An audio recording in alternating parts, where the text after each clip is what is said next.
How's life with the new baby? Pretty easy so far. Oh, yeah? He's like a very classic baby. Just sleep, eat, and burn through nappies. Well, good. And he's feeding well, so basically, as a dad, I've got nothing to do except entertain the other child. Right. Hey, yeah. That's pretty nice. Yeah. Completely different from the last child, which didn't feed well at all. So this is kind of a pleasant surprise. And everyone's healthy and happy and... Yep.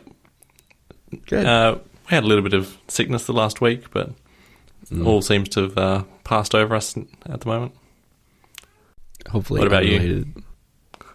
I've been okay. And been doing a lot of self-quarantine, social distancing. Mm-hmm. Yep. Working from home. So kind of a dry run for when I move.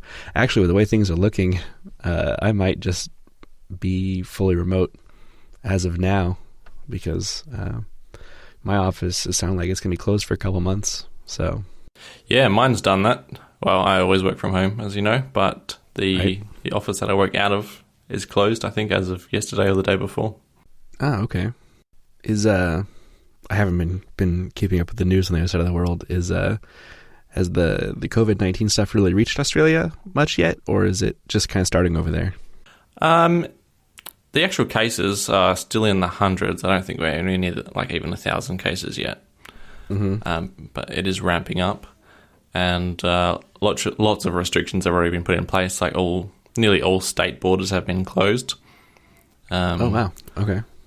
The latest news as of last night is weddings are limited to 5 people: the bridegroom, 2 witnesses, and the celebrant or priest. Funerals limited to 10 people. Wow. I think two people maximum group meetings and 1.5 meters between people. I haven't anything specific about like funerals and weddings, but generally, at least within my state, the gatherings can't be more than 10 people. Any travel for non-essential reasons has been banned. So if you're caught outside the house and not going to like the store or the doctor or work or whatever, you can be fined $500 or 6 months in prison. Wow, that's rough. Yeah. But I did hear that North America's hit pretty hard. I had no idea until I was listening to the news this morning, but you've got like tons and tons of cases up there. Yeah, I just looked up the numbers. We have 44,000 cases right now. Wow. And over 500 deaths. So, yeah, it's pretty bad. Unlucky for us. I think this is probably a big factor in it is that it really started hitting in full at spring break time. And so there's a lot of people traveling, not only within the country, but also like going to Italy and all that. We've had quite a few people come back to the university just in my town from Europe, and they're all in quarantine now. So, yeah, bad timing. Yeah, bad timing mixed with just irresponsible university students who's like, well, I won't die from it, so I'm going to still do my spring break. A lot of people seem to have that mentality towards it. Doesn't affect me because I'm under, 30 or whatever. Right. Yeah. It's crazy. So, and I know from my time spent working at the hospital in this town, we have 4 respirators at the hospital. So we don't have the capacity to deal with almost any number of people getting sick in this city. Wow. Is a respirator and a ventilator the same thing? Or are they different? I believe they're the same thing. Okay. I mean, there might be some technical difference that I, as a not doctor, don't know, but that's been my understanding at least. Okay. Yeah, 4 seems like it's not going to cut it. Right. I mean, it's a relatively small, it's a 150-bed hospital.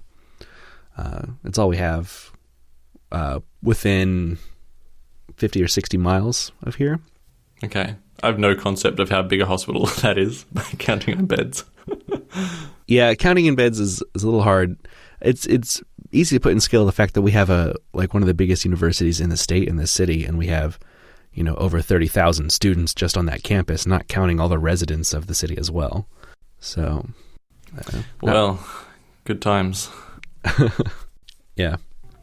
I'm sure people have heard a lot about the virus and all their other news sources, though, so we could probably move on to Apple News instead, if you want.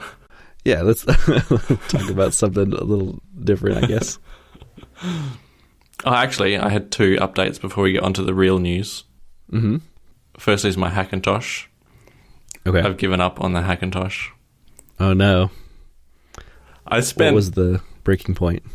The breaking point was I spent about 6 hours trying to get the sound working, and the end result was that the thing couldn't even boot at the end of my... Yeah. Okay. So that was the absolute nail in the coffin.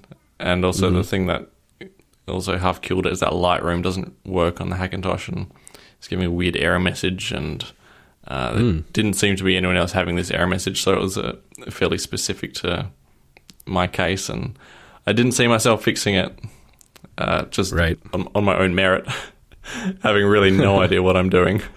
Right. So yeah, those 2 things combined, and I just closed it up and put it in the bookshelf, and that was that. So you didn't even put Windows back on it or anything? Not yet, no. At the moment, it's just at a state where it boots to the BIOS splash screen and then gives some sort of Hackintoshy error, and that's it. Nice. I'm sure I'll put Windows back on it at some stage whenever I need to. Right. Okay. Yeah. That's completely fair. Yeah. It was just, I didn't want to be trying to rely on something which had the potential to have so many issues. Like if I had all the time in the world and I was like super techie into I don't know. I don't even know half this terminology, but into like finding the right kernel extension and editing my tables or whatever to make macOS work perfectly on it. Yeah, it'd be a pretty fun sort of project, but my philosophy is more just like get something that works and then don't tinker too much. So I didn't really fit in with that. Right. Yeah, that's exactly how I feel about just computers in general. I mean, I consider myself a fairly techie person, but like when I was building my my desktop gaming PC, my brother is very into like PC building, and he knows every part and how to like fine tune overclocking to get things to perform at their absolute maximum capacity. And so I was like running parts by him when I was building my gaming PC a few years back, and he shot down pretty much all of them. He's like, "Oh, you're overpaying for all of these. You can get cheaper parts and then overclock them so that they perform equally, and you're going to save hundreds of dollars." And I had to explain to him, like, you don't understand. I'd rather pay the extra money for the couple whatever megahertz faster processor and faster RAM, and not have to deal with anything in the BIOS and overclocking and watching temperatures and all of that. Just put it together and go is kind of my mentality on all computers. Yeah, exactly. It's such a rabbit hole that you can go down, and you end up spending more time like working on the thing than working with the thing. Especially, yeah, like the case in point is the GitHub page for the like particular model hardware I was working on for this Hackintosh. It had people that were like monitoring temperatures and monitoring clocks, and like, oh, we could get the base clock down to like 800 megahertz, and then we get 15 hours of battery life instead of 12. And a lot of people are so into that, and it's fair, and I kind of used to be, but not anymore. Yeah, I think that's maybe even a big reason that I'm drawn to Apple as a company. It's so much not about the hardware and all of that, and so much more just about the experience of using it, which is exactly what I care about in all of my electronics. So yeah. I should say that the child, the 2-year-old, is also quarantined at home with me, so we might have some background noise. You didn't send your kids out to some public park while you were recording? I sent him to the overcrowded beach, but he just didn't want to go for some reason. Yeah. My other update was photos. So if you remember back a few shows, I was saying how when I imported photos, my iPad was just running out of space. Right. And this was happening like on a regular basis. And then I eventually worked out that iCloud Photos was doing something wrong, because when I turned off iCloud Photos, the storage graph, which showed the iPad had heaps of free space, suddenly showed that the iPad was full of photos. Mm-hmm. Well, I was looking up a different topic. I was actually looking up, because I use Google Photos to back up my photo library. And I was thinking, like, how does Google Photos deal with optimized versions on the iPad? Like, how does it actually make a backup if there's only an optimized version on there? Right. And so I found a post, and someone said, well, it downloads the full-res version from iCloud and then uploads it to Google, and then iCloud Photos gets rid of the full-size version, except iCloud Photos doesn't get rid of the full-size version, so if you have Google Photos backup, then your iPad's going to constantly run out of space as it downloads all your photos and doesn't get rid of them. Ah. Yeah. So this seems Google's fault. Isn't an Apple and iCloud bug. Apparently it's Google's fault. They're doing it on purpose to sabotage the Apple devices. Maybe. Well, one of the features of Google Photos is to like clear up space. Like once it's backed up all the photos in your photos library, it gives you the option to like delete all those photos from your photos library. So, okay. Yeah, the conspiracy theorist in me says it's a ploy to get you to give up on photos.app and iCloud photo library and migrate to Google. I'm sure it's just a bug. In my mind, that's the reason to not use Google at all and depend 100% on iCloud. Yeah, that's exactly what I did. I deleted Google Photos. So what was your justification for using the Google Photos as like a second backup when you already have iCloud backing up all your photos? Well, that's the thing. You don't have iCloud backing up your photos when you have an iCloud photo library. Like, if all my photos were suddenly deleted somehow, be it a bug They'd or be gone everywhere, right? something that I did or something malicious, like someone got into my account, deleted all my photos, or they would go to recently deleted for 30 days or whatever first, but say the 30 days expired or they were cleared out of there. Well, there is no like restore in that case. You can't just restore your iPad and get back your iCloud photo library. That only works if you don't use iCloud photo library. So in essence, iCloud photo library is like a single copy of all your photos. Okay. And I was not comfortable with that at all. I see. And my old solution was I had a computer, I think, with the save originals to this computer, and then that computer would back up to a time capsule. And I still have those old backups, but they were getting a bit stale. And currently I don't have a computer that could store all the originals, nothing with enough space. So I started looking for a smarter, modern solution that didn't rely on having heaps of local storage. Right. But it came back to bite me in the ass. Maybe I just have more faith in nothing happening to my library than you. I have 7 years of all of my family photos only in iCloud, so if they disappear from there, I guess I'm out of luck. I would highly recommend you look into some other way of getting a second copy of your photos, because there are enough posts on the Apple subreddit and the Apple Help subreddit about people who've just suddenly lost all their photos, and then even escalating like 3 levels deep in Apple engineering, and they're not able to get them restored anyhow. Yeah. So for you and anyone else listening who relies on iCloud Photos as the only storage of their photos, take action. If you had some, like a Mac Mini or something running on your network that was running Mac OS Server Edition, is there a way to have your phone back up to that wirelessly? Does that happen automatically now?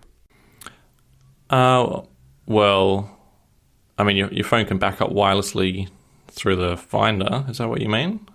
But it's still not going to back up the iCloud photos. Well, I guess that was my question, is if there was a way to have set up some kind of automation. I was thinking possibly with the Mac OS server version that let you back up all of that like nightly or something? No, I don't think so. No. Okay. It's been a year or two since I played with macOS Server, but I don't remember any feature like that. So I still think the best solution is probably to have a computer that has a local copy of all your photos, and then that backs up to some sort of external storage or a locally attached drive or a time capsule. So you just have a computer with like keep full resolution photos turned on, and then running a time capsule on that, and that would back them up? Yeah, I think that's a pretty good solution. Okay. I've got enough Mac sitting around. I just need to plug in a hard drive to one and turn it on, I guess. Yeah, what's that Mac Pro doing these days? Honestly, not a lot. It is generally turned off because it's noisy.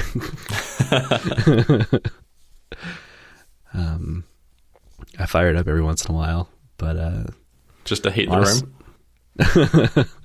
It literally does. My office gets really warm. It's probably not just it, because I have it and my gaming PC, and I mean, I doubt my iMac contributes much, but my iMac is in here, and I generally leave my computers running, and I'd come back and it would be at least 10 degrees hotter when I'd walk back into my office. So turning the Mac Pro off definitely helped. Back when I was a sysadmin for like a medium-sized company, my like office space, of course, had like probably between 5 and 10 computers just kind of sitting there running, doing non-essential tasks. And of course, my office space was like 10 degrees warmer than the rest of the office. Uh-huh. The reality of the situation is, like, most of what I do on a computer right now, I have to use a PC for. So I haven't had much of a need to turn my Mac Pro on. The only things that the only thing I really have done on it since I put it together was make that Apple Watch app just to prove that I could do it, and it's sat dormant. Maybe you could get it working on the is it Folding at Home or something that's trying to do something with COVID-19, like the yeah computing. It's got an okay GPU in it. I guess I could put that to use. I'm sure they have a Mac version. So it's got the RX 580 in it, which is just like half a step down from the stock graphics card that ships in the new Mac Pro. So wow. Well, while the months are still coolish, you could get that cranking. There you go. That's actually not a bad use case. Yeah. So I wonder what my it probably doesn't have it would probably have a negligible effect on my electric bill to have that running all the time. But I bet you'd notice it though. You think? Yeah, I think so. I mean, yeah, having it run at full tilt 24/7. Yeah. Yep. I think you'd notice it. I'd complain about it wearing out my graphics card, but I literally don't have any other use for it, so it seems like a good cause. Well, good morning. Good morning. In real news, there's been a lot happening. We have new iPads. Yeah, that's right. Newish iPads, at least. Newish iPads. Well, it's almost like a new iPad ecosystem that's been created with the addition of like real cursor support. But I think we should probably start with the hardware. What do you reckon? Okay. Yeah. I mean, there's a lot of overlap, but I reckon we could do hardware like the iPad and then the accessories and then maybe the software. And that'll take us around 90 minutes. So, well, the new iPad is not much. Not a lot has changed since last year's iPad. It has gone from an A13X to an A13Z. A12X to A12Z. Sorry, I'm jumping years into the future. Which is unusual because I don't think there's been a new generation of iOS device and then not had the new generation of system on a chip or whatever you call it. Well, that's not entirely true. We have seen this once before when the new iPad got the A5X instead of the A6. Are you talking about the fourth gen The iPad or the third gen? generation iPad. But we don't count that because that's not really a generation. So, but It only even lasted this 9 months, so you can't even count it. I told you this over text when it happened, and I still believe, I have the fear that this is a repeat, and we're going to see an updated iPad Pro in the fall with A14X chips and the new mini LED backlight display. And again, I would be very surprised if that was to happen, but I guess there is precedent of of that happening in the past. So what if this new iPad, because so far the rumors I've seen are only the 12-inch iPad or the 13-inch iPad are going to be getting this new display.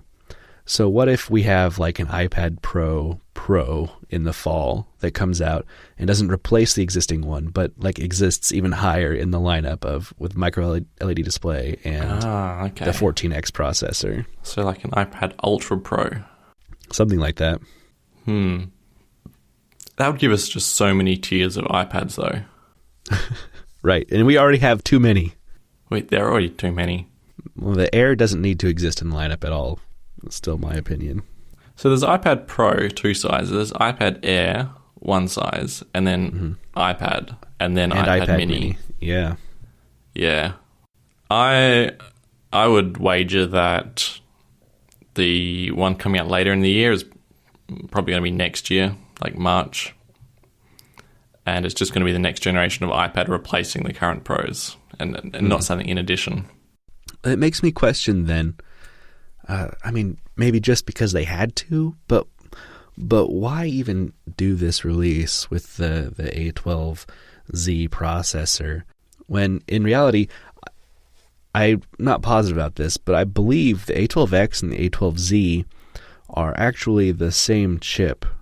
The A12X is using 7 GPU cores in the interest of maximizing chip yields, so you can have one bad core and still ship the chip, because they all have 8 core GPUs, and then the new Zs are using all 8 cores.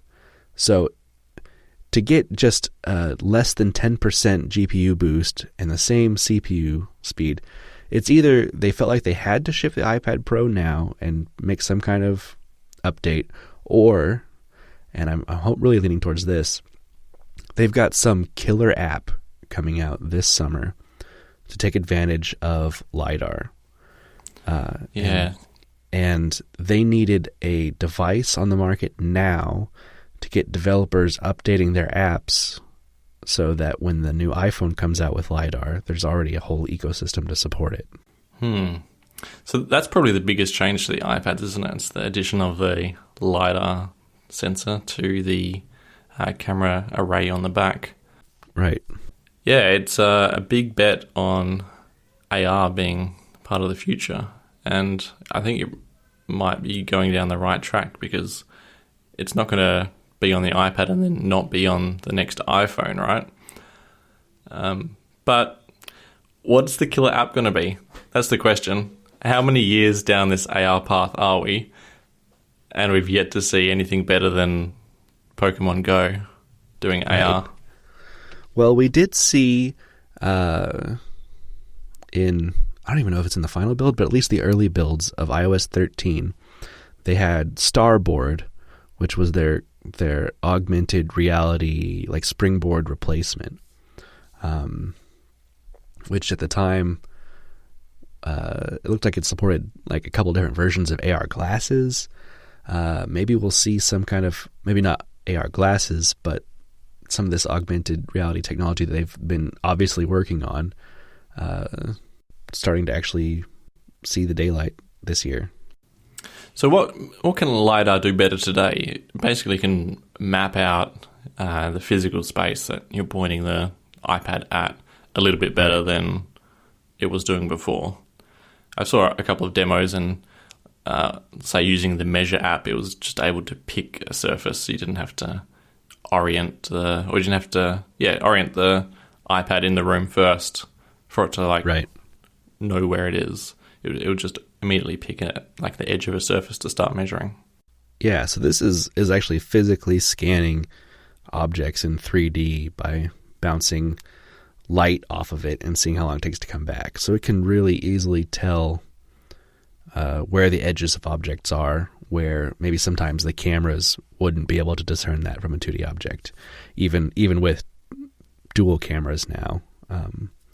So this will allow for things like, first of all, the faster mapping, better occlusion. So if you walk into a frame, it will very clearly tell where you are in that frame, and should be able to occlude AR objects pretty well. But really, that's the big question, is what does LiDAR bring? Because there's been a lot of Android manufacturers in the past, and even Google 5 or 6 years ago was experimenting with this exact technology, and it never went anywhere. So the fact that Apple's building it into their devices now, hopefully it's not just because they want to make AR a little better and because they actually have some real killer app planned for it. So now the iPad has 2 cameras and better depth sensing than the iPhone, and yet it still doesn't have portrait mode on the back face, the rear facing camera. That has to be just something that'll come later in software. There's zero reason. It's got the same cameras as the iPhone 11, which can do portrait mode, and you'd assume that LiDAR could only make that better. Mm-hmm. It might. The actually iPhone 11 doesn't do the same, like the OG portrait mode, though, does it? It does it a little bit differently. Well, yeah, it uses the ultra wide camera as the primary because it has to have a more zoomed in camera to use for its depth sensing, or however that works. All right.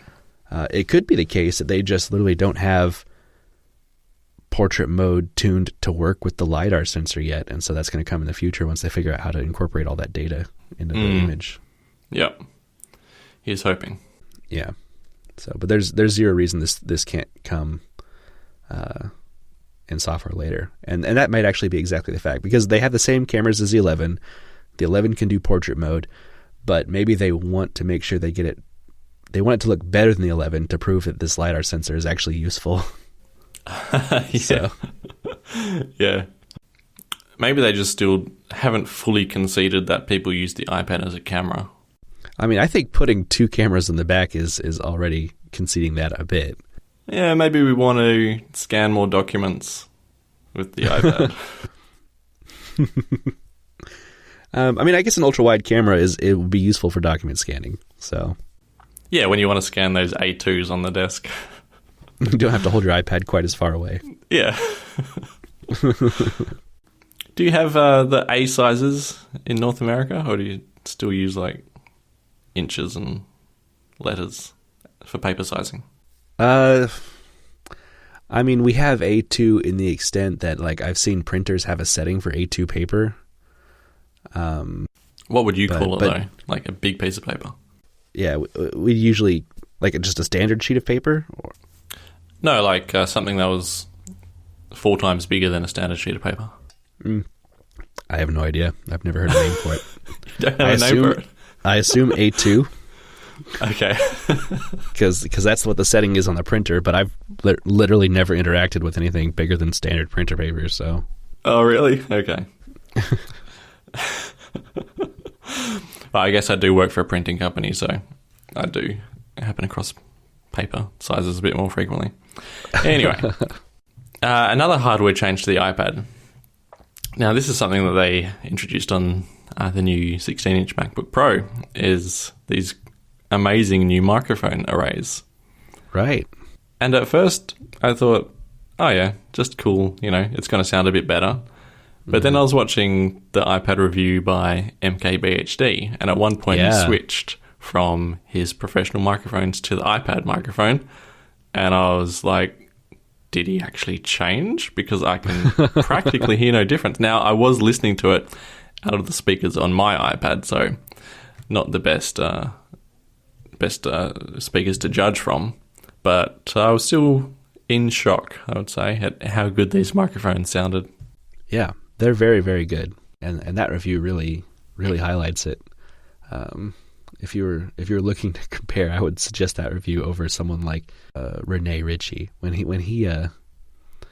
tests microphones, he must like have them sitting on the table across the room, because he did the same bit in his iPad review where he switched between them, and it sounded like he was on the other side of the room talking to the iPad. Okay. And that's been the case with his other microphone reviews too. Like he did a review of the MacBook Air as well, and it sounded exactly the same. Mm-hmm. So, yeah, well, I would think you could probably do a podcast with these microphones just based on what I heard from MKBHD's video. They sound really good. Yeah, I think you could get away with that very easily. It's a weird sort of thing for Apple to focus on, though. I mean, especially considering there's things like bad front-facing cameras still in the iPads and especially in the Macs. Like, if you're looking at low-hanging fruit, surely you'd look at front-facing cameras before you looked at putting professional-level microphones in there. I think a lot of this microphone technology coming as a result of their speaker advancements. They have things like the HomePod that has microphone arrays to fine-tune the sound in the room. It's really easy to take that microphone array technology and then put it in your laptops and iPads and tweak it a bit so you have the same results. I wonder if it has something to do with them hiring the father of THX back in, what was it, 2014 or something? Yeah, it's been a while. It is THX, isn't it? It's the audio yes. company. Yeah, okay. I just Googled it and said, do you mean the father of THC? No. Who's the father of THC? Who's the father? Does someone actually have that title? Yes, Raphael McCollum. McCollum. Recently celebrated his 89th birthday. But the father of cannabis research is what it's actually giving me. He's done trying to uncover the secrets. The last big hardware change in the iPad Pro, at least in the less than maxed out models, is all iPad Pros have 6 gigs of RAM now. Yeah, so it was previously only the 1 terabyte version that had the 6 gigs of RAM. Right. Which I think is a good move across the board. Generally, probably not an issue, but to have your devices perform differently based on how much storage they have is kind of a weird thought. So I'm glad to see that it's unified now across the lineup. Yeah, I think in day-to-day usage there probably wasn't any massive difference, but there was that niggly thing in the back of your mind that if I get the 1 terabyte version, I'm going to get better performance, which is just kind of weird. Right. So now you can have 15 Safari tabs stay active instead of 10. Right. No, I actually haven't noticed any sort of memory issues since 13.3, was it, that fixed all the backgrounding being destroyed? Yeah, it was right around there that all got a lot better. Yeah. So I can't say I have any complaints with my 4 gigabytes of RAM in my iPad Pro.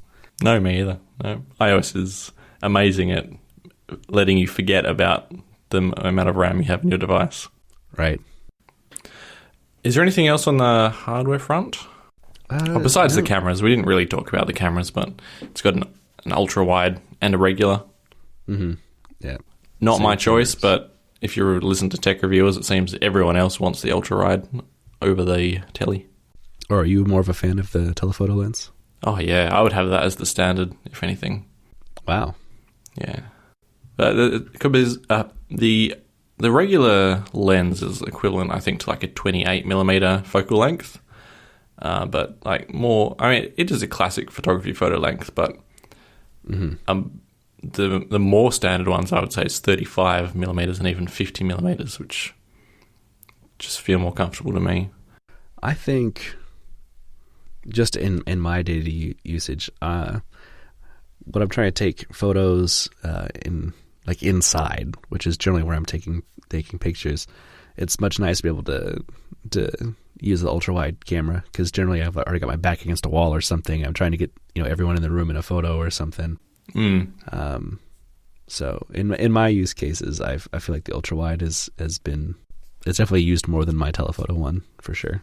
Maybe if I had a bigger family like you, then ultra wide would suit me better. Right. How many people are you trying to fit in? Well, I'm thinking of like situations like, oh, it's a birthday party, so it's like, yeah, like me and all the kids and like extended family and gathered around like a cake or something. And you're sitting at the end of the table and trying to get everyone in this photo. Yep. So valid use case. And that's more representative of my typical use case than I want to take a picture of something far away. No, I'm not saying that I'm taking photos of things far away. I'm saying I just want like a nice, tightly framed photo of like the kid blowing out the candles on the birthday cake. I would go for that photo instead of everyone sitting around. Okay, I see. So you're just a better photographer than me. I get it. No, I'm not saying that at all. I'm saying that. I've seen your work. I'm not the professional photographer here.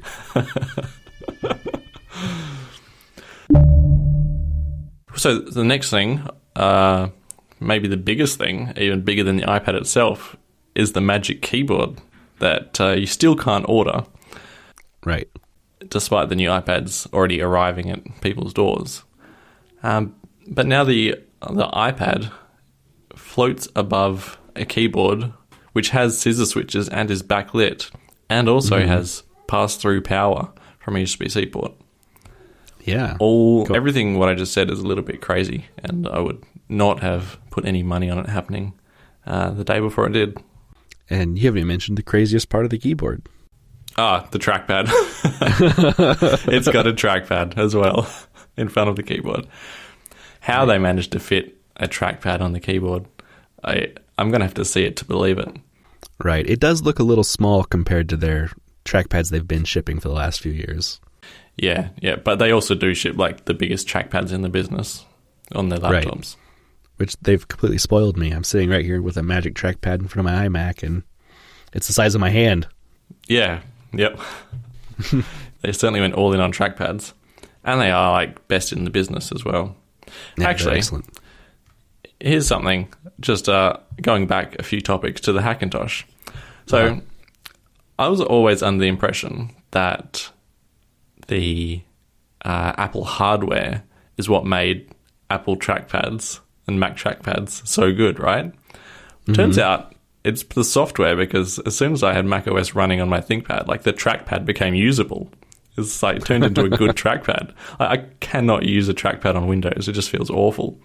Right. But as soon as I was running macOS Catalina on there, it was like, oh, wow, I can actually use this now. It feels good.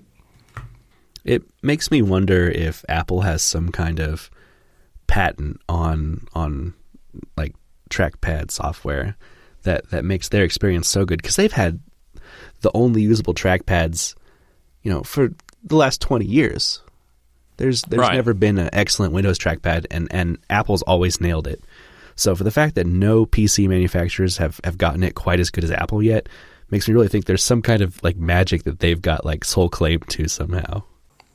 I have a suspicion it's something to do with the way the cursor accelerates and decelerates when using the trackpad, and that it's just inherent to Windows, because that's the way cursors work on Windows. Some sort of some curve of acceleration when you start to move the cursor. Well, it's a combination of so many things, because you're right. It's the software, it's the gesture support, it's the haptic feedback when you're using it, it's the nice like matte glass they make their trackpads out of. It's not like a sticky plastic. It's just they've just nailed every aspect of a trackpad experience. It's not a sticky plastic. That's the show title. But you're so right. Some of them are just awful, like literally sticky plastic feeling things. They're horrible. Right. And then when you click them, it feels like you're like destroying the laptop, because the entire keyboard kind of shuffles around as you depress the trackpad. Yeah, I was a fan. Like I never really liked trackpads on Windows, and so because of that, I was always a fan of the track point, like little red nub in the middle of the old IBM and then Lenovo keyboards. You're one of those crazy people. They still come on ThinkPads, the track point. Yeah, I'm aware of that. I'm not crazy. My very first laptop in 1995 had one, and that's what I learned how to use a computer with. Mm-hmm. Yeah. So if you put one in front of me now, if you're using one, you'd be crazy. Okay, and I haven't been in the situation to use a track point nub in, probably close to 20 years actually. So okay, you're forgiven then. So the trackpad, I'm very curious how the trackpad on the Magic Keyboard feels, because it's kind of hard to tell. Is it like a glass surface, or is it more of a felty sort of feel? I'm a little nervous about it. It appears to be like a plastic. I would really doubt it's glass. And it doesn't have, which makes sense really, it can't have the haptic feedback. You're actually clicking it into the keyboard again. So I'm hoping it's not too much of a step back, but I've got enough faith in Apple with their trackpads. I'm sure it'll be more than usable. Yeah, and it also has a lot of the gestures as well, which is nice. And it does look like there's going to be enough space on it to do, 3 fingers up, sideways, whatever you want to do. Right. Pinch to zoom, I'm thinking, might be a little cramped. But I haven't really seen much mention of that in all the information that's come out so far. Yeah, I think I've seen one demo of it being pinch to zoom being used on the Magic Keyboard here. But yeah, I think this, and this is something I told you earlier as well, this is going to be my upgrade for the year. I'm going to get this Magic Keyboard and put it on my 2018 iPad. And it's going to feel like this big upgrade. And I'm not even going to need the 2020 iPad. For the first time in forever, I'm not going to upgrade the hardware. It will feel like a whole new iPad, though. I can guarantee it. Yeah. Before we get to the price of it that you're going to cough up, though, we'll talk about the other features. Sure. Now, I find this one a little bit unusual. The pass-through charging. So at the hinge of the keyboard, it's got a USB-C plug, and all it does is send power up through the smart connectors into the iPad. Now, firstly, I imagine it's going to be very slow charging, because there is already a keyboard that does this from Logitech, and it's basically a trickle charge. It's practically nothing. Really? Yes. So if you were doing some kind of CPU-intensive task, you could be theoretically have your iPad plugged in and still be losing power. That's the question. I highly doubt Apple would put you in that scenario. Well, that was the case a couple years ago with the second generation iPad Pro. If you didn't buy the fast charger, it would drain faster than it was charging. Really? Okay. Mm-hmm. I didn't come across that. Yeah. Okay, so there's precedent. It could not charge fast enough as you're using it. So I think the reason they did this is because the iPad is already going to be quite top-heavy, you might say, when it's floating above the keyboard. And then to have a power cord hanging off the middle of the iPad as it's already raised above the keyboard, I think could lead to an unstable working situation. That's a bit of a different thought than I had on it. Because in my mind, if they're really worried about it being unstable and heavy, then they should be doing data pass-through as well. Because plugging your iPad into power on the keyboard, but still having your USB dongle or your SD card reader or whatever plugged into the side of the iPad, I feel like that'll be heavier than a charging cable. Yeah. Those are typically pretty light, though. I mean, the charging cable, yeah. I'm picturing those, like those aluminum machined to match hubs that you plug in and stays on the side, and it's got a couple USB ports and an SD card reader, and it's supposed to live there on the side of your device. Yeah, the ones that sit flush are probably not going to do too much to the weight of the stability of it. But yeah, there are some pretty massive ones that hang off by a 2-inch cable as well, and that's not going to be any good. What my thinking is in a lot of their advertising for this, they've shown people walk up to a desk, set their iPad on the keyboard, and then when they go, they take the iPad off the keyboard and they leave. So in my mind, the USB-C port is on this keyboard because the keyboard's meant to be plugged in and maybe left permanently sitting on a desk. And you come up to the desk and you set your iPad on the keyboard and you immediately start working and it's charging at the same time. That's a very aspirational sort of scenario to live with, but I can see my iPad living on the keyboard nearly all the time, unless I'm on the couch, I think. Right. Yeah, and I'd probably, I don't know. I was going to say I'd probably take the keyboard with me anyway, because it just folds up into a case. But Right. it might be a bit thicker and heavier. Even the folio is already kind of a bit awkward if you're just trying to hold the iPad and use it. And if this is going to be a thicker and heavier device, even still, you might really not want to be taking this with you if you're just laying on the couch watching a YouTube video or something. Right. Yeah, the current Folio keyboard was kind of in between that. Should I fold it behind the iPad and carry it, or should I just take the iPad off the case? So yeah, Right. You're right. This one is almost definitely going to be heavier and thicker. So yeah, the times that you remove the iPad to use it more situationally might be increased. What you need is the Magic Keyboard, one on your desk, one on like the kitchen bench, and then one, I don't know, wherever else you use your iPad in like a sitting typing mode. And then you can just move it between them. And then you keep a keyboard folio in your bag so you can bring it with you just in case you need something on the go. Genius. Yeah. Well, I'm expecting to see quite a few keyboard folios on the second-hand market once the Magic Keyboard drops. Yeah, I'm sure. Yeah, pick up a few. One of my favorite things about the upgrade, the Magic Keyboard, and even the new keyboard folios, is they've got the Apple logo embossed in the back of the keyboard. Yeah, both of them have it now. Yeah. Which is exactly what I do. My folio has an Apple sticker on the back in the exact same place they put their logo. So That's a good idea, because I've got heaps of Apple stickers sitting around in the boxes doing nothing. Maybe I should stick one on the current smart case I've got. yeah, I'm in the exact same boat. I've got so many stickers, and for some reason I feel like they're at such a premium because you only get a couple with everything. So I never want to put them on anything. Yeah. I don't think I ever have put them on anything. Right. So, but I've got dozens now, and I mean, I don't really know, even if I had an infinite supply of them, what I'd be wanting to put Apple logos on, but... Right. Yeah. So the keyboard is also backlit, which is nice. Scissor switches, not butterfly switches. Yeah. I imagine it's going to be really nice to type on compared to the current keyboard folio. Yeah. I just wish that this would have included a escape key. Oh, yeah, an escape key. Kill for that.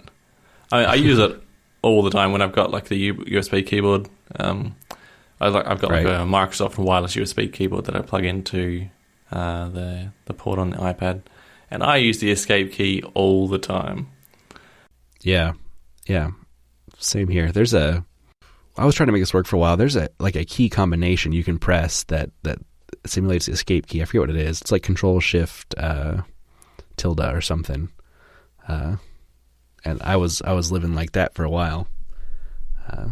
But I've basically just instead changed my workflow now so that whatever I do, I don't need the escape key on the iPad anymore. I think my biggest usage is when I'm command tabbing, and then I realize I don't need to command tab, and then how do I get out of the command tab UI? Escape's my go-to. But yeah, you can either arrow key or keep tabbing through. Right. My biggest use case for the escape key on the iPad was if I was SSHing into another computer and trying to like edit a file in Vim. Mm-hmm. Like, how do you get out of Vim without an escape key? You just don't. You can't do anything in Vim without escape key. So, in that case, I really needed the... And I think iPad's gotten a little better now, because in a lot of applications that if there's any chance you need an escape key, there's like that virtual keyboard row that shows up along the bottom of the screen. There's generally an escape key right there. Yeah, and jumping forward a topic, iOS 13.4, can't you remap keys now on iOS, iPad OS? Yeah, you can. So is what if you one of mapped those keys? Caps lock to escape? I don't know. I don't know if it's in there. Caps lock to escape would be bad for me because I'm used to caps lock being control. Okay. I'm sure you can figure out some combination. Right. Yeah, I'm sure there's useless keys somewhere on that keyboard I could remap. The globe key? Yeah. I don't use the globe key for anything. Either the globe key or like a right option key. I don't need two option keys, so... Is there a right option key? That is useless. Yeah, there's a right and left option and command key both. I think they should replace the right option key with a dictation button, so you can dictate We can invoke Siri or dictation, depending if you're in a text field or not. There you go. So, should we get to the pricing on these now? Oh, how about we just skip it altogether? I'm going to be mortgaging my house to pay for one of these. So you're going to be getting one? In these times of economic uncertainty, I'm going to say not straight off the bat. Right. I'm going to wait for reviews and things to come out and then maybe try and pick up one secondhand or something like that. I definitely want one, but at $500 Australian money, in these days when my colleagues are getting let off and everyone's taking pay cuts and just general uncertainty in the air, I just cannot justify a $500 keyboard right now. It's $500 in Australia. That's crazy. Yeah, and I know it sounds crazy. Partly because, actually, I think that's purely the USD to AUD conversion at the moment, which is actually pretty good because normally it's like the conversion plus like the Apple tax on top. Oh, so, that is. It's 1-for-1, the conversion rate. Yeah, so it's exactly that without any sort of extra turn of the knife from Apple after the conversion rate stuff, which is nice. But it doesn't get away from the fact that it's still $500 for the small one. Oh, I just saw that 500 AUD is $350 US. So that would be the big one. Oh, is that the big one? Yeah. Oh, happy days then. Maybe I'll get two. Now it's a bargain. Yeah. So what about you? You're going to get one almost definitely. I mean, I was kind of already planning on upgrading my iPad. I told you that before the keynote. Yep. So actually, I feel like I'm kind of getting a really good deal on this because I'm only paying $350 for an iPad upgrade. You're actually saving money. That's right.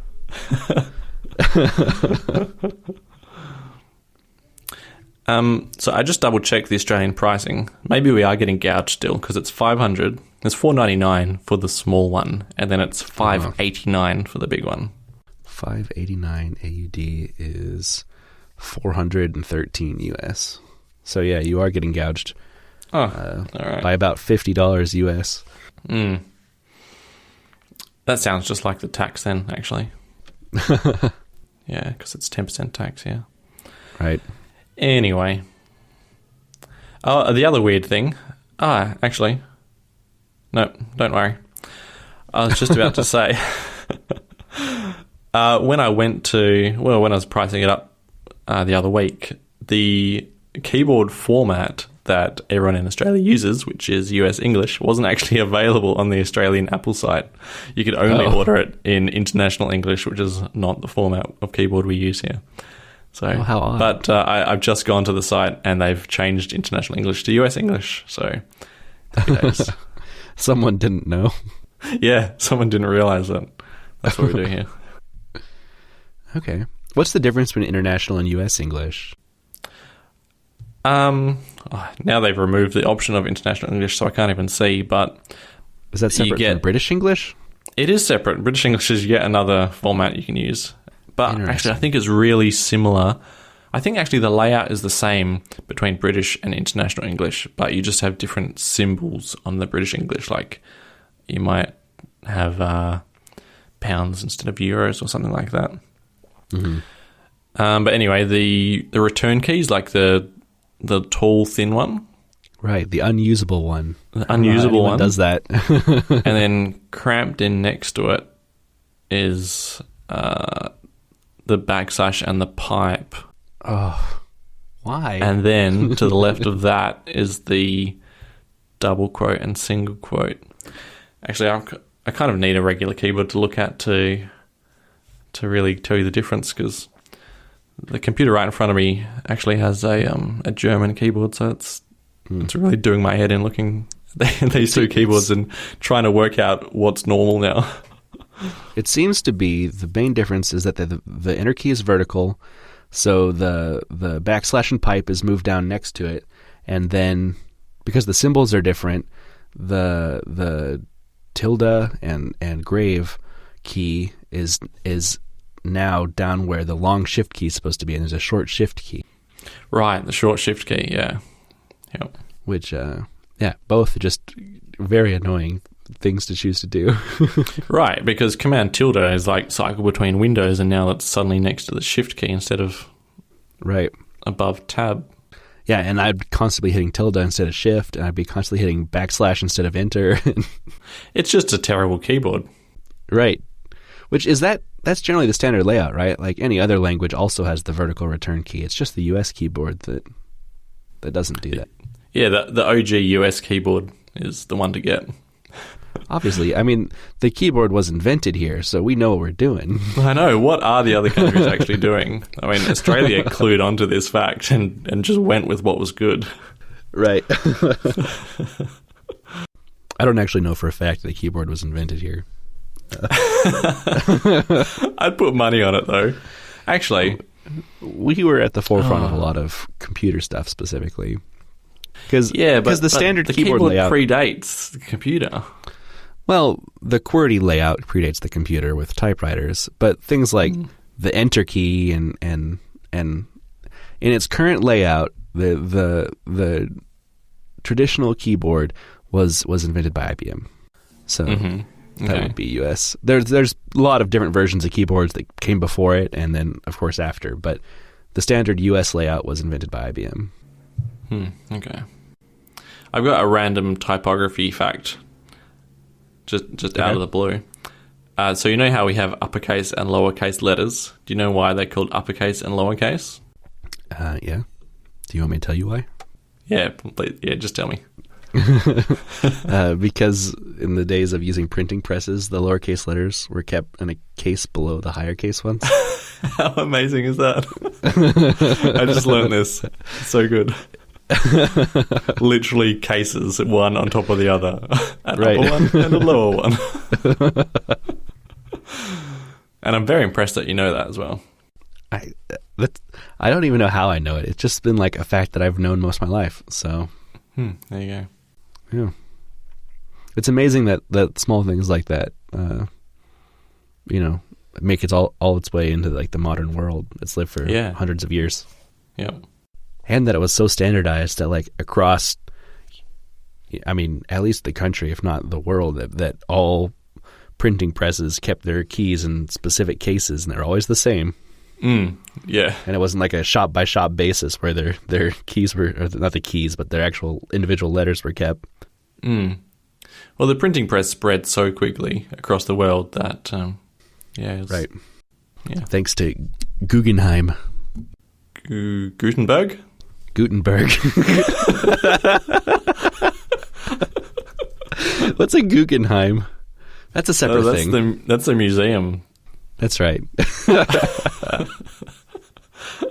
Moving right along.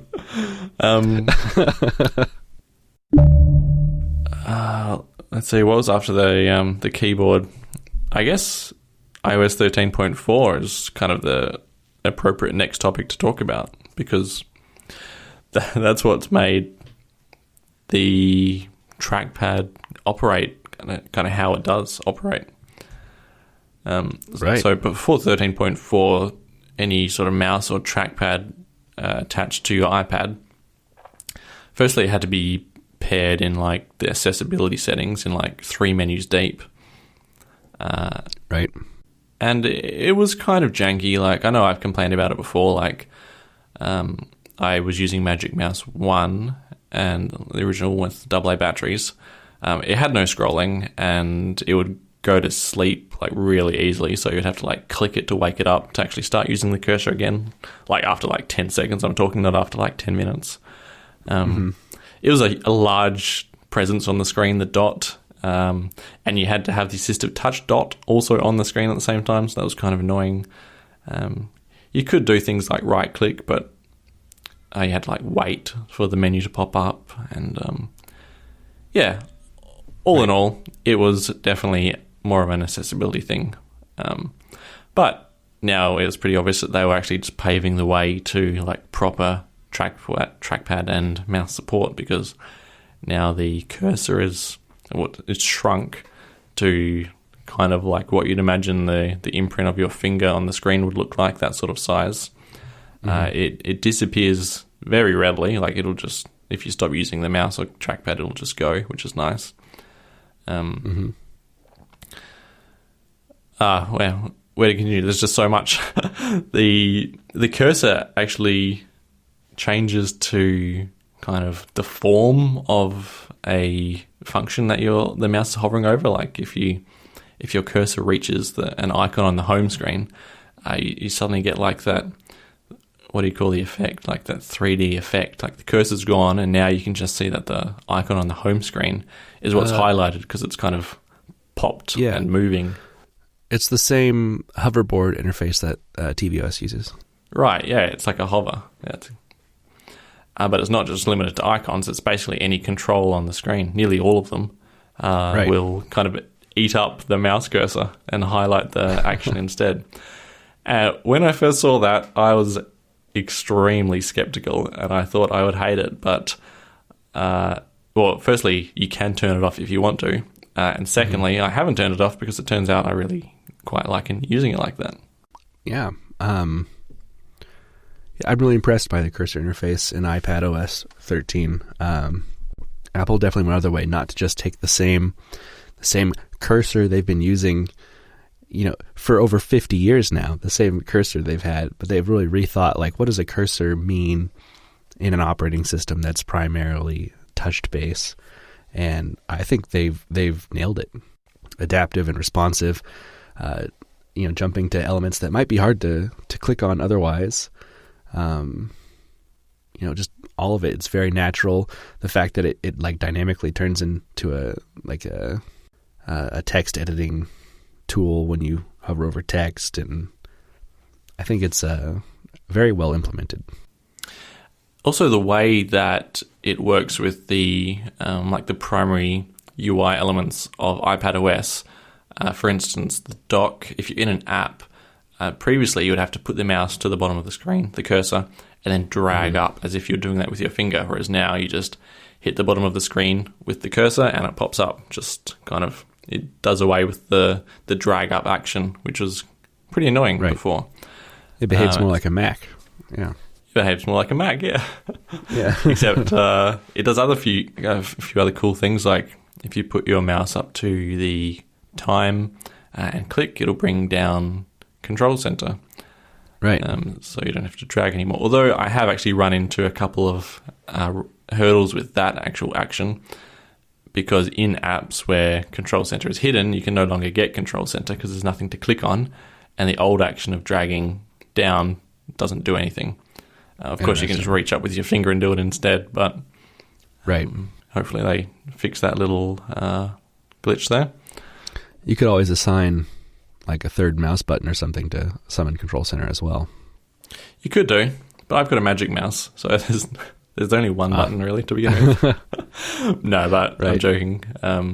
I'll probably be getting rid of the Magic Mouse as well, because being the original, they decided that they couldn't really be asked implementing the actual touch scrolling or gestures on the Magic Mouse.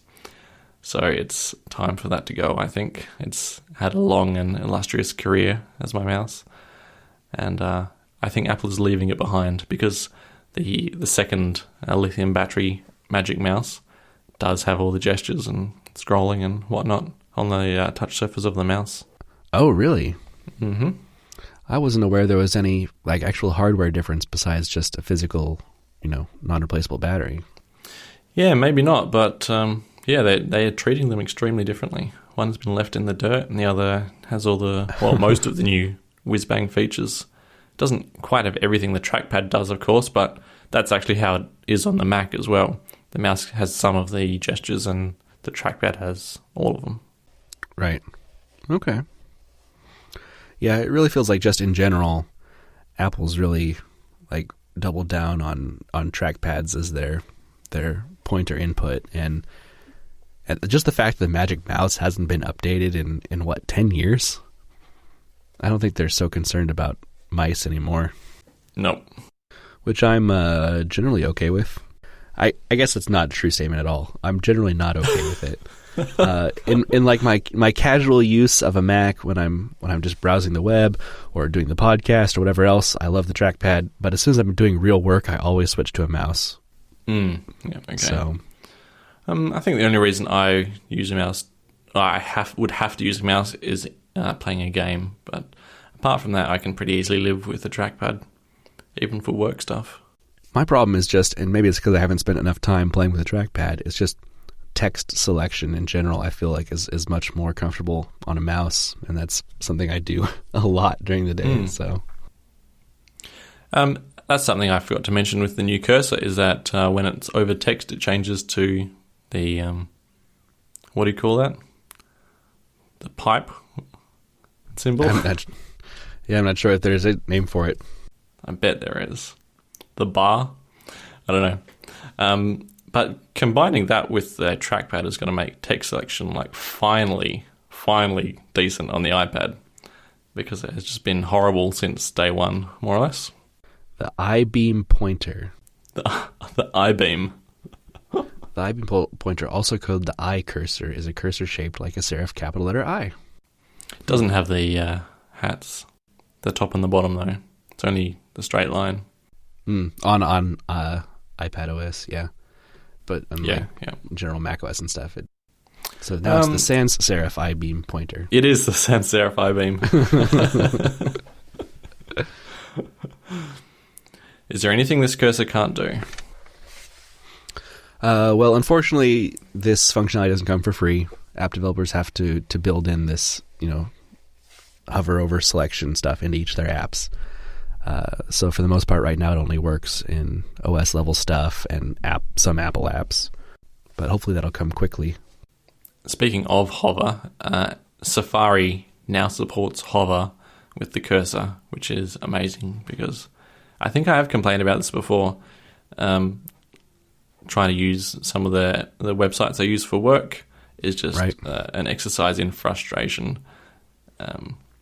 Because previously, even when I was using a mouse, often it would take like 2 or 3 clicks to activate website elements, because they didn't know what hover was. iPad didn't know what hover was, but now all of that is just like as it should be. Just move the mouse over it, you get the hover, then you click, and it actions the thing.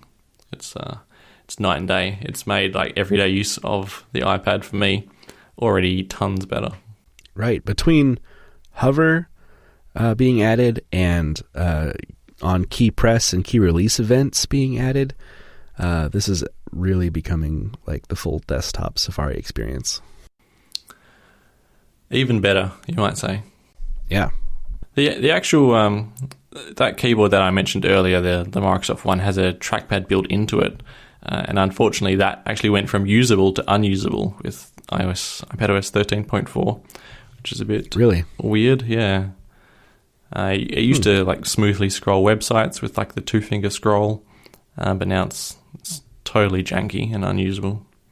Right, disappointing. But yeah, actually, I'm not really too disappointed, because I know that door closed, but a bigger one opened.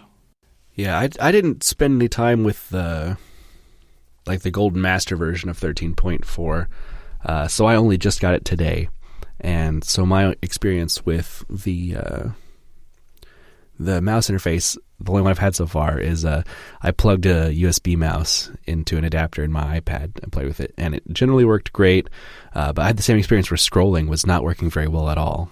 You'd try to scroll, but it'd be bouncy, and it'd take like many scrolls of the wheel to get the page to move at all. So yeah, okay, yep, okay. Maybe it's not just limited to that trackpad I was using. Then maybe there's just a bigger issue with scrolling and non-Apple things right now, which is weird, because it did work before 13.4, like without issue. Right. Yeah, it's either a bug or they've changed how everything works so much that it only works with their stuff now. The old conspiracy theory. Right. Well, we did like 60 minutes on the iPad, so do you want to just briefly mention the updated MacBook Air as well? Yeah. Well, the MacBook Air is finally like recommendable again, which is nice, because, well, firstly, it's cheaper, and then secondly, it's picked up the Magic Keyboard. Is that what we're going with? Magic Keyboard? The scissor switches? Magic Keyboard. Magic Keyboard. And thirdly, it's spec'd up in terms of performance. So those three things combined, I think it kind of retakes its title as the most recommendable Mac for like any casual user of that wants a new laptop.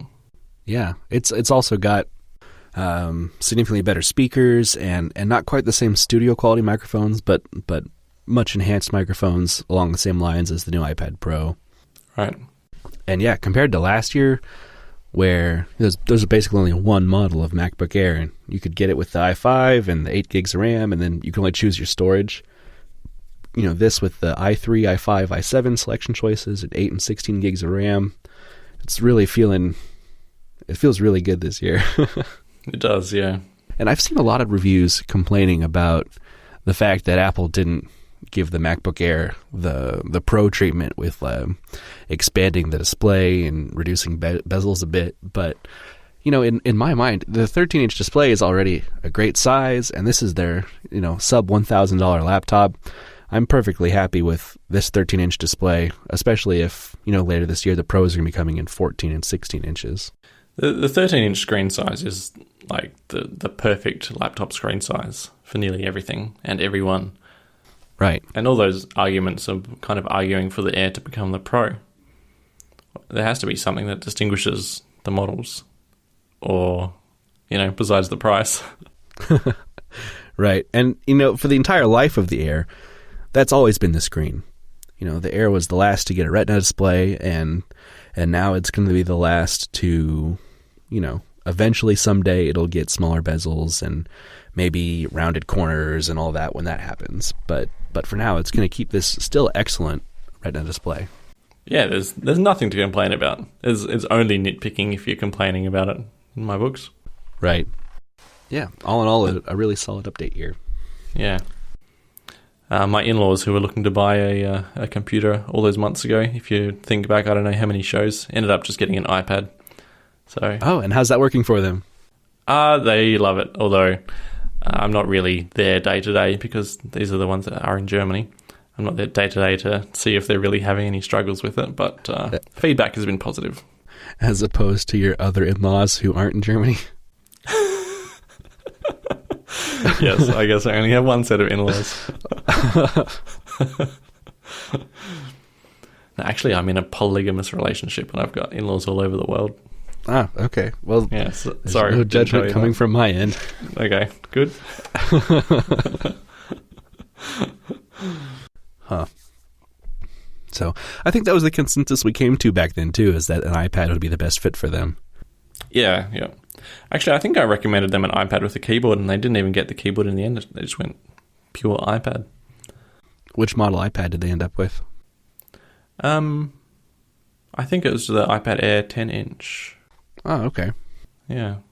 The Air is nice, but, man, just for the slightly different display size and the laminated display, it just doesn't make sense to exist as its own thing. They just need to re-laminate the iPad's display and call it a day. Well, it would seem to be an incredibly expensive process when you look at this is the price difference and this is the spec difference. Apparently. Yeah. It's like $1,000 process to laminate the display. Right. You're talking literally the difference between a 10.1 inch and 10.5 inch display. There's no reason for both these products to exist. Yeah. I threw in one more topic because I thought it would pique your interest, which is that apparently Apple is still internally developing AirPower. Your baby. This isn't surprising by any means. It's maybe an open secret that Apple really wants to make a completely portless phone. And if they're going to do that, an accessory like AirPower, maybe not exactly like AirPower, but they have to have a way to charge it. And if they're going to do it, they might as well go all in and get this AirPower idea completely thought out. So the rumor is that they're reducing the heat output of the coils, and that's what's going to finally solve the multi-year problem that they were having with it. Right. Yeah, you shared this John Prosser tweet with me, and he's given it 5 toilet paper rolls, which is like his highest degree of I'm positive this is true. Did you read some of the thread and stuff that followed this initial tweet? No, not really. Okay, so apparently they have working prototypes at Apple. None of them are working with the Apple Watch, though. That seems to be their hurdle, is getting the Apple Watch to also work on the charging mat. And they've reduced the number of coils, but they've made them larger on the inside. And they're right now in the prototype phase. They've switched from using the original like silicone material to a white leather to help fight some of the heat issues as well, apparently. Okay. I wonder if it burns a little less easily than silicone as well. Yeah, possibly. I'm not sure how the heat properties of leather versus silicone, but yeah, man, I really, really disliked John Prosser when he came onto the scene a few years ago. This is actually the first I've ever heard of him. Really? You'll have to catch me up. So he has a daily tech show he does on YouTube. He started it a few years ago, and this is probably a bit of like Apple sheep in me, but when he started his show especially, he was really ragged on Apple like every episode. If he wasn't specifically talking about something he didn't like about them, he was using them as the butt of the joke in references to every other product he was talking about. So maybe a bit of that, and just like, I don't know. I wasn't a fan of how he presented his stuff. But over the last few years, he's really like calmed down, and he's gotten a lot of like really legitimate inside sources coming from a lot of different companies. And he's much less like biased now. He's more of like a real, just general presenting the information. So I don't subscribe to him. I don't see his videos very often, but when they pop up, I've been really impressed. Front Page Tech is his channel. So yeah, usually when he has something, and when he gives it, this is a silly scale, but when he gives it 5 toilet paper rolls, that means like he's verified it from multiple sources inside the company, and he's a pretty good track record of him being accurate. So is the toilet paper rolls thing like a coronavirus sort of meme, or is it something he's always done? Yeah, this is older than coronavirus. Wow. I think it's like a bullshit meter or something. Yeah, okay. Now that you mentioned Front Page Tech, I think I might have seen his YouTube channel. Is it full of like really classic YouTube-y type thumbnails with him like making a facial expression in front of a computer? Yeah, that's exactly what his videos look like. Classic YouTuber. Yeah, I think the most recent stuff I have heard about him is he really called out Lou from Unbox Therapy when his later case came out, and was like a direct rip-off of the Poco case or whatever it was called. And not only like, hey, this looks exactly like this case you reviewed a couple years ago, but like the day before you had your announcement video of the case, you deleted your reviews of that other case from your channel before you announced it. And then Lou came back, was like, no, I spent a long time designing this myself. I spent a bunch of money. And like John went to the Alibaba site, and like, here's the exact like Chinese factory you mass ordered these from. And so it was a pretty interesting back and forth for a while. YouTube drama. I love it. Yeah, exactly that. Tech YouTuber drama. Speaking of YouTube, did I already mention to you that my account got remonetized? Yeah, you did mention that to me. Ah, okay. So that's exciting. Did you pass, what was it, 1,000 subscriber threshold or something? Yep, passed that magic 1,000 subscriber threshold finally. Very nice. And immediately jumped back to the previous earnings level I was getting to, which is like somewhere between $1,000 and $2,000 a year, which is a nice bit of, magic keyboard money, I'm going to call it. Yeah, that's not an insignificant amount. That's really good. Yeah. Mostly coming from some like old iPad or iPhone how-to videos that I put up in 2017 when I was on a rag doing that. So I don't think I'm anywhere near that number on my channel. I don't anticipate ever being remonetized, especially with how little I upload. You've gotten pretty consistent with your uploads on that channel. I'm still waiting for your Mac Pro video, whichever form that's going to take. Right. I need to figure out how to do that, because I've gotten all of the, like, I've videoed every time I took it apart or put a new piece in or ordered something, it's all there. And I got a little bit of B-roll on top of that, of just like panning shots of the case and all that. But I've actually got to like sit down and like, this is what I'm going to say. And I've got to film myself saying it so I can piece all of that in on top of, I guess it's all B-roll actually, of me actually assembling it. And so I've actually got to do your pitch going to be for the video? Something super clickbaity. Yeah, it's like, man, I need to do some $50,000 performance for $500. I was going to say, outperforming the new Mac Pro with a 10-year-old computer. Yeah, there you go. I don't know. So, but like, I've basically done the easy part of filming me actually doing this stuff. And I can actually figure out what I'm going to say and actually sit down in front of a camera and say it all. And I've played with the idea of just like, man, what if I just did like you know those Instagram video series? You kind of did something similar with your peeler videos. Like, what if I just had like a whole Instagram story of like, I'm going to upgrade a Mac Pro, and like, here's a story of me upgrading the RAM, and here's a story of me adding USB-C, and then I like piece all those together and make that a YouTube video. It's like no extra effort besides just editing the videos together, putting them on. Okay. So are you actually going to do it as an Instagram story? I mean, no. That's the that's the worst part, is that the only people that follow me on Instagram are like my family, and none of them care. So there's no reason to even make it and share it. So, I actually, even probably before I do a Mac Pro video, I finally get that put together, I'm going to be very soon here getting in the process of packing up my office and getting it ready for moving. And I'm really, really proud of how this office has come out over the years. And so I kind of want to film like a brief office tour kind of thing for myself, but then maybe also put it on the channel. It's like, this is, my workspace. Okay, that'll be cool to see. Yeah. So that'll $5,000 workplace for $500. Oh man, I don't even want to try to add up how much everything in here costs. It'd be probably sickening. Yeah. Better to stay away from that sort of thing. Yeah. Well, I'm James VDM on Reddit and Twitter. And I'm Jellywoot on Reddit and Twitter. And you'll find this show as a post on our subreddit, reddit.com/TheAppleShow. All right. Well, I think that was our longest show break ever. I think you're right. Yeah, how long ago was the last one? 4 weeks? I don't think we've ever had a very long one. Like, we've maybe put it off by a week, but never just skipped a whole episode before. And look how the world changed in the time.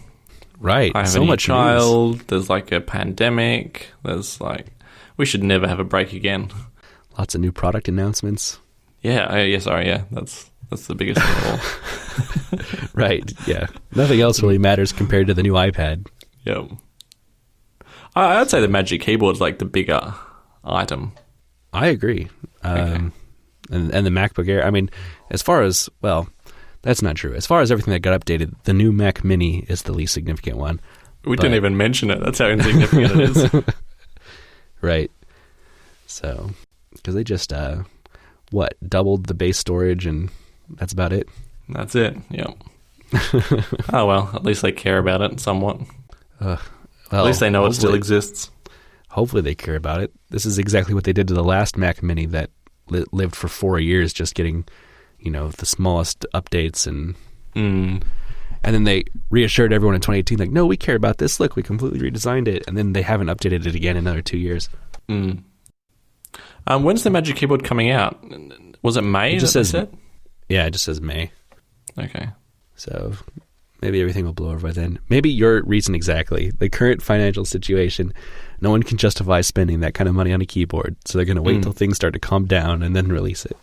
I'd be shocked if things were calmer in May than they are now. I think we're at the brink of worse. I think we're at the brink of like a multi-year recession at this point. I think you're right. Which is, I mean, I'm kind of lucky to be young and in a position where, man, the market's going to tank for a few years doesn't really affect me as much. I'm not I don't own a house. I don't, have a bunch of money in a 401k and anticipating retiring in the next year or so. So I can kind of ride this out and be okay. But a lot of people are watching their entire retirement, cut in half, and that's terrifying. Yeah, it's brutal. So yeah, I mean, like the recession in 2008, I don't even remember that really. Is it affecting me at all? Yeah, it definitely did affect me. I was in middle school in 2008. Yeah. I was only a few years out of high school at that point. Yeah. Yeah.